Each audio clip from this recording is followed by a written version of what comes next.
बहन, मेम साहब जी, आप आएंगी यही सोचकर पत्ते साफ कर रही हूँ। सॉरी बहन, मुझे माफ कर दो। क्यों मेम साहब जी, क्या हुआ? तुम्हारे लिए खाना नहीं ला पाई मैं। तुम्हें बेवजह उम्मीद दे रखी थी ना।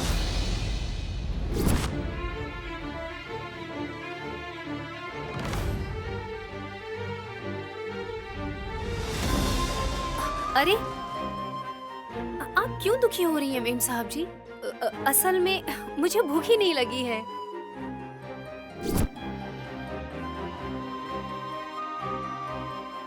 अ, अ, वो पत्ते क्यों साफ कर रही थी? ऐसा सोच रही है ना? वो पूजा करते समय इस पे हल्दी और कुमकुम गिर गया था, तो ऐसे इसे रखना नहीं चाहिए ना। बस इसीलिए साफ कर रही थी और कुछ नहीं। वैसे भी तुम उसी में खाना खाने वाली थी, मैं जानती हूँ बहन। मैं खाना लेकर आती हूँ, वादा करके भी नहीं ला पाई मैं। इसी बात को लेकर गिल्ट हो रहा है मुझे, क्या करूँ? कल वैसे भी वरलक्ष्मी माँ का व्रत था ना, तो कल से उपवास रखने की वजह से भूख नहीं थी। ना नहीं कहना चाहिए, इसीलिए हाँ कह दिया। खाना नहीं ला पाई, कोई बात नहीं। माता को लगाया हुआ भोग आंखों से लगा लिया तो पेट भर जाता है। एक और बात बताऊं, आज के दिन अगर पूरा दिन भूखे रहेंगे ना, तो और भी अच्छा होता है।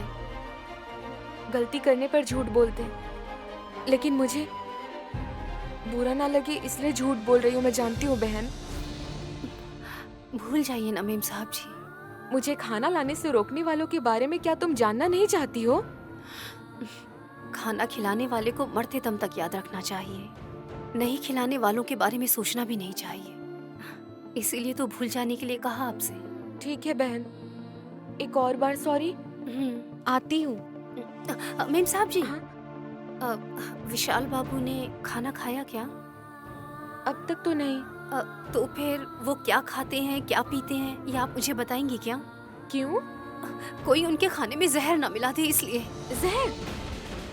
जहर क्यों मिलाएंगे? वही तो मेम साहब जी, करोड़पति लोगों के बहुत सारे दुश्मन होते हैं ना, तो कोई उनको नुकसान ना पहुंचा पाए, बस इसी का डर है। ऐसा कुछ नहीं होगा बहन। मतलब ऐसा कुछ ना हो उसके लिए सतर्क रहना चाहिए ना। ठीक है, विशाल क्या खाने वाला है पता लगाकर बताती हूँ। हाँ।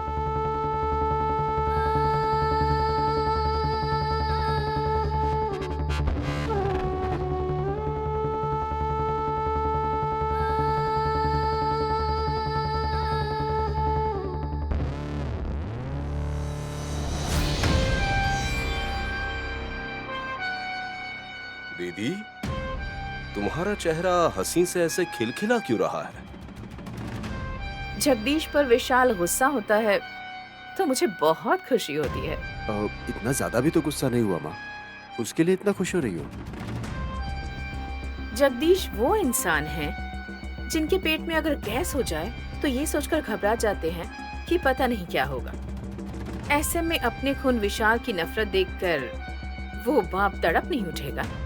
नहीं तो क्या तुम पर चिल्लाएंगे क्या दीदी? मैंने छोटा सा खेल खेला था, उस त्रिनयनी को खाना देने से मना करते ही जगदीश गुस्सा हो जाएंगे ये बात मैं जानती थी। विशाल पास नहीं है वो नहीं जानते थे, और नैनी को खाना ना देने वाली विशाल मेरी तरफ आकर अपने पापा को भला बुरा कहेगा और वही हुआ बेचारे। उन दोनों की आनाकानी से हमारा क्या फायदा होगा माँ? विशाल को हम पर शक नहीं है, इस बात की तसल्ली तो हो गई ना हमें। ओह आई सी। तो क्या एक्सीडेंट मैटर वो भूल चुका है? कब का भूल चुका है भांजे। अमेरिका रिटर्न भांजे की जिंदगी में सबसे बड़ा हादसा तो शादी के रूप में आ चुका है, और वो भी बाप ने ही करवा दिया है। इस बात का गुस्सा यहाँ तक है। वो सब तो ठीक है, हमारा कुछ बेनिफिट होने वाला है क्या?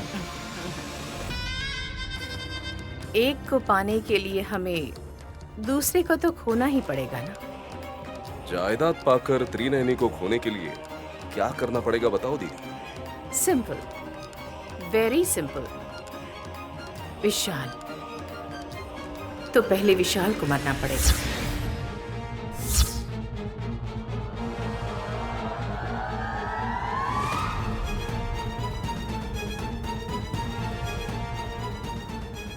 ऐसे क्या देख रहे हो मुझे? मौका हमेशा नहीं मिलता है, समझ रहे हो ना तुम लोग? फिर से मर्डर अटेम्प्ट होगा तो प्रॉब्लम हो जाएगा ना माँ। तुम्हारा भाई विक्रांत नहीं है भांजे, तो ओपनली बात कर सकते हैं हम। दीदी तुम्हारा प्लान क्या है बताओ। मैंने थोड़ा सा जहर संभाल कर रखा है, वो प्यार से बस उसे देना है।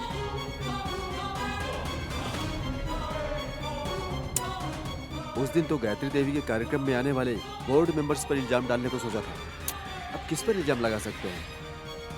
अब तो पूजा पाठ भी खत्म हो चुका है। बलि चढ़ने के लिए आउट हाउस में एक बकरी तैयार है।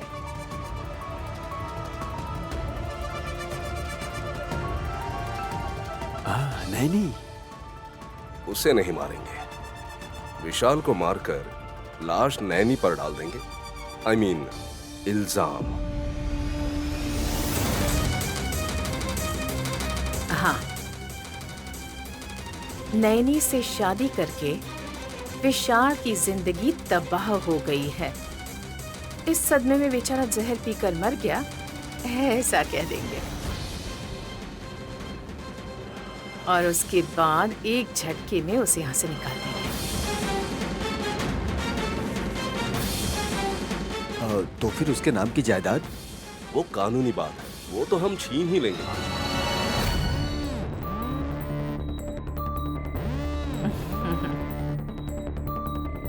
कल जहर देने से पहले जगदीश उस नैनी को क्या पट्टी पढ़ाकर यहाँ लेकर आए हैं, इसका पता लगाऊंगी।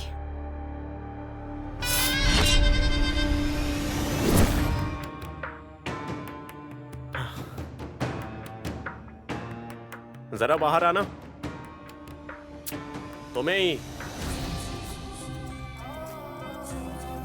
एक बार बात करनी है, बाहर आओ।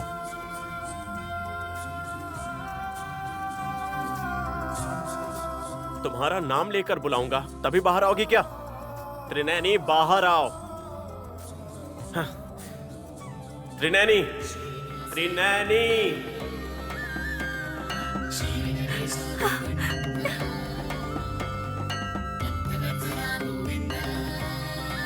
कितना वक्त लगता है दरवाजा खोलने में? साहब जी, आपने मेरा नाम लेके बुलाया, मुझे बहुत अच्छा लगा। वैसे तो सब मुझे नैनी कहते हैं, लेकिन आपने मेरा पूरा नाम लेके बुलाया। जब आपने मुझे त्रिनैनी बोला ना, तो मुझे बहुत खुशी हुई। जानते हैं आप? What? सिर्फ नाम लेने से कोई इतना खुश होता है क्या? कहीं ये सब तुम्हारी एक्टिंग तो नहीं? मैं नाम के लिए इतना नाटक क्यों करूंगी साहब जी? शादी के बाद पत्नी का नाम पति के नाम से जुड़ जाता है। रेवती चाची ने बताया था। आप भले ही मेरे साथ ना रह रहे हो, पर मेरे नाम के साथ तो है ना। इतना ही काफी है मेरे लिए। मेरे डैड ने तुम्हारे नाम पर सारी जायदाद लिख दी है। इस प्रॉपर्टी की वैल्यू कितने करोड़ों की है जानकर तुम्हारी धड़कनें रुक जाएंगी। मुझे जमीन जायदाद कुछ भी नहीं चाहिए। मेरे दिल में तो बस आप ही हैं। बस और कुछ नहीं चाहिए। ऐसा नहीं हो सकता। इतनी आसानी से बातों से कैसे मैनेज कर लेती हो तुम? सोचता हूँ कि मेरे डैड इतने मासूम है क्या जो तुमने उन्हें फंसा लिया। अरे आप मुझे गलत समझ रहे हैं। जो भी हो रहा है वो आपके अच्छे के लिए हो रहा है। ऐसे गुस्सा मत करिए। जब तक तुम मेरे सामने रहोगी मेरा ये गुस्सा नहीं जाएगा। जायदाद तो नाम कर दिया है, जितना चाहिए उतना ले लो। पूरा ले लोगी तो भी चलेगा, बस तुम यहाँ से चली जाओ, दिखना मत, बस। That's all. आपका प्यार, आपके दिल में जगह, इसके अलावा और कुछ नहीं चाहिए साहब जी। वही मेरी जिंदगी की जायदाद है। हे,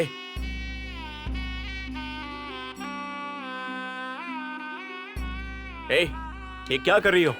मेरे पैर खींचकर नीचे गिराना चाहती हो क्या? हाँ, मैं ऐसा क्यों करूंगी साहब जी? मेरे गले में आपने लक्ष्मी देवी का हार पहनाया है। उस समय आपके पैर छूकर आपका आशीर्वाद नहीं ले पाई थी ना, इसलिए अब आपके पैर छू रही हूँ। जरा रुकिए, मैं अक्षत लेकर आती हूँ। मेरे सर पर डालकर मुझे आशीर्वाद दीजिए। यहाँ कहीं पत्थर हो तो अपने डांट लीजिए साहब जी। आपका जितना गुस्सा है सब मुझ पर उतार लीजिए, तब आपका मन हल्का हो जाएगा और आपके मन का भार भी कम हो जाएगा।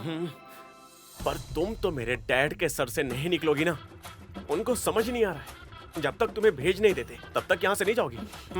साहब जी ऐसा कभी नहीं करेंगे।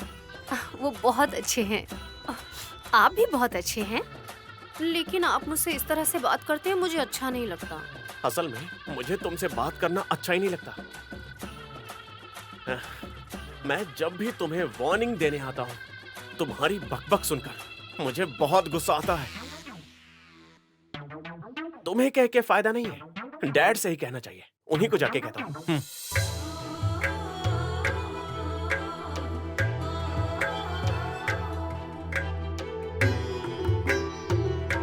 आप चाहे कुछ भी कर लें साहब जी, बड़े साहब जी मुझे यहाँ से नहीं जाने देंगे, क्योंकि उन्हें आपकी हर समय चिंता रहती है।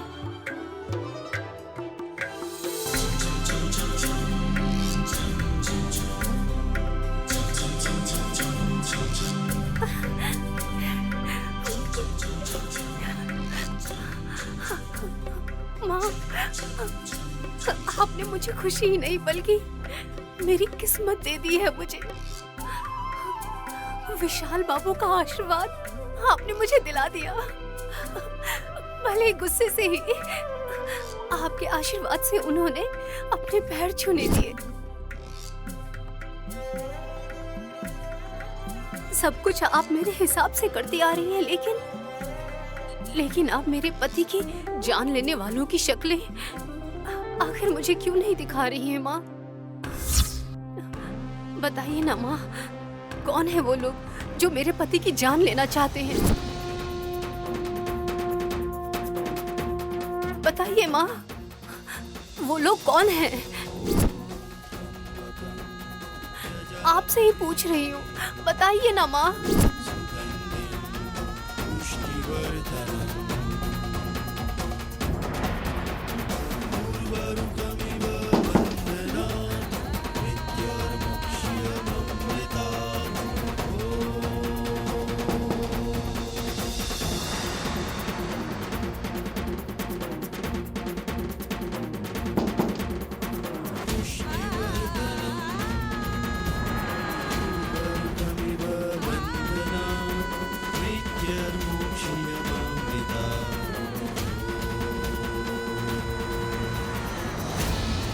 नीम साहब जी, आप यहाँ?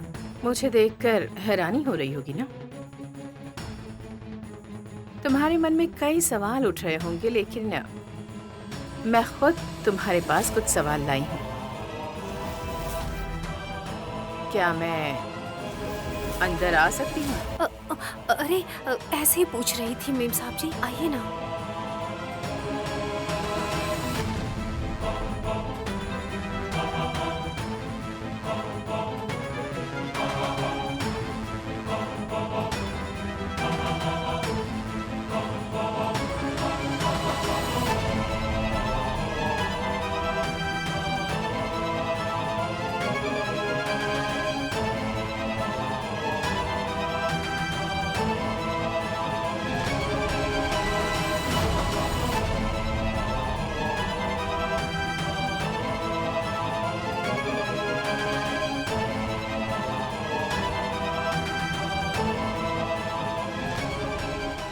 मैंने तुम्हें अपने घर में कदम नहीं रखने दिया।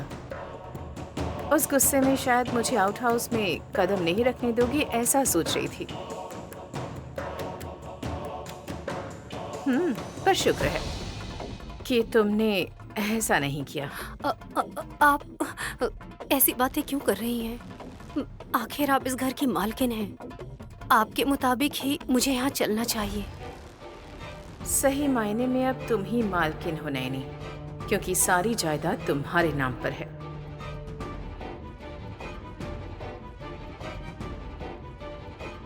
मैं खुद तुम्हारे लिए खाना बनाकर लाई हूँ। कल से तुमने कुछ नहीं खाया है ना? हासिनी ने बताया मुझे। हाँ मेम साहब जी, कल श्रावण का शुक्रवार था और ऊपर से वरलक्ष्मी माता का व्रत भी था, तो उपवास रखा था। पूजा खत्म होने के बाद खा लेती ना? अच्छा ठीक है, हासिनी तुम्हारे लिए खाना लाने वाली थी, पर मैं खुद खाना लेकर आ गई। अच्छा वो सब छोड़ो, ये देखो।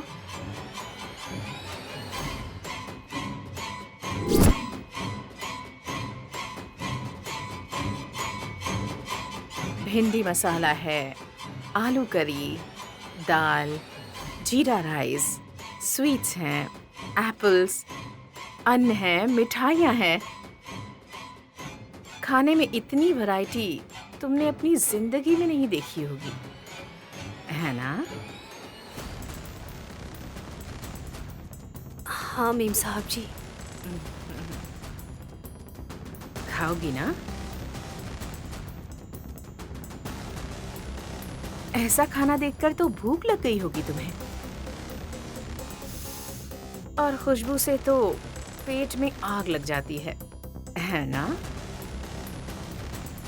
खा लो। नहीं ठीक है मेम साहब जी। अरे इतना मत सोचो नैनी, खा लो। तुम्हारे लिए ही तो लाई हूँ, शर्मा क्यों रही हो? आपको इतनी मेहनत नहीं करनी चाहिए थी। इसमें मेहनत की क्या बात है बोलो? बनाने वाली मैं नहीं, खाने वाली मैं नहीं, परोसने वाली भी मैं नहीं हूँ। उठा कर लाना कोई मेहनत का काम थोड़ी है। खा लो।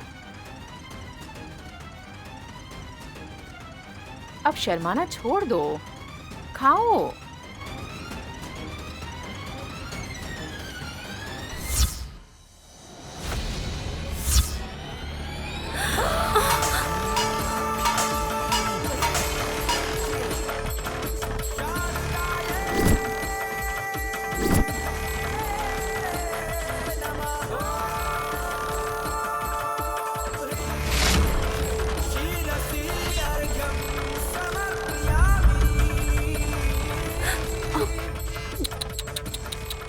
अरे रे रे रे रे रे रे, अयो, हैरान होने की जरूरत नहीं है।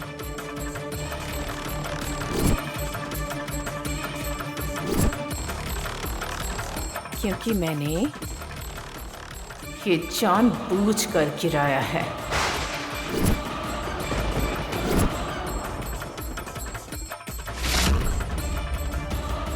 खाने को इस तरह से हाथ से नहीं छोड़ना चाहिए मेम साहब जी। क्या हो जाता है? ऐसे में अन्न का अपमान होता है। ये कहानी किसी और को सुनाना। सच सच बताओ। कौन सा सच मेम साहब जी? जगदीश वर्मा जी, वही मेरे पति, क्या पट्टी पढ़ाकर तुम्हें यहाँ लेकर आए हैं? कारण जानना चाहती हूँ मैं। विशाल साहब जी की। तुम भविष्य देख सकती हो, ये बात घर वालों को कभी नहीं बताओगी। ये वादा करो बेटी।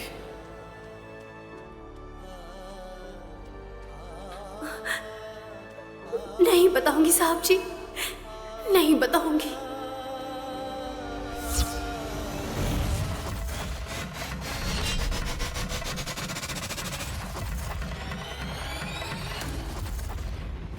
हाँ, मेरे बेटे को बोलो।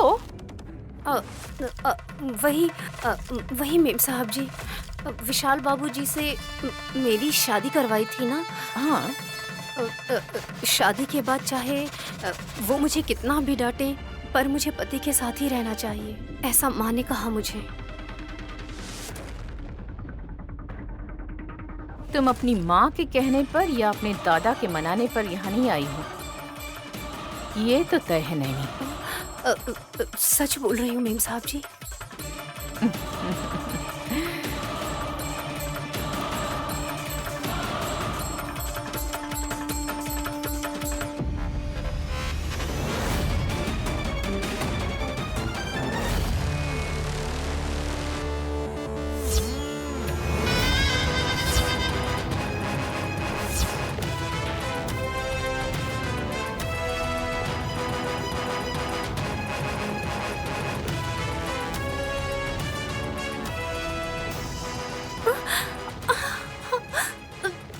जब तुम्हें घसीट कर घर से बाहर निकालूंगी और तुम लोगों को कहोगी कि विशाल की पत्नी हो, तो लोग तुम्हें पागल समझेंगे।